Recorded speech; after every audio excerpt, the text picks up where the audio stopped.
I believe that it is impossible for a person to be a thinker and look at the circumstances in this life without being a pessimist, apart from the revelation of what you'll find revealed in the Bible.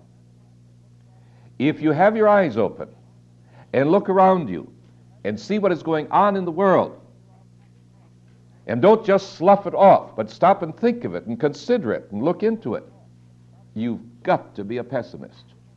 You can't be anything else apart from an understanding of what is taught in this Word. So it's important that we get at the revelation then.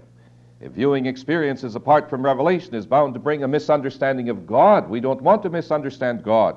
But here these three men, I'd like to share with you that I believe there are three assumptions that bring about this misunderstanding of God. Three assumptions on the basis of human experience which result in misunderstanding God.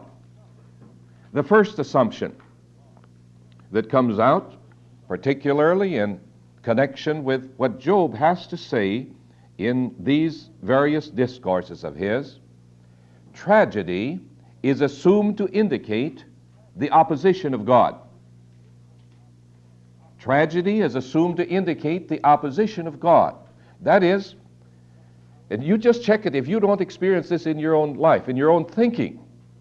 And if you don't think of it sometimes as far as your own self is concerned, when something goes wrong, you get the idea, well, God must be against me. And when you see it go wrong in other people, the first conclusion you jump at is, well, God must be against him. Now, that is a faulty assumption. It is an assumption that leads to misunderstanding God, that tragedy is assumed to indicate the opposition of God. With Job, he felt that it was an opposition that was without cause.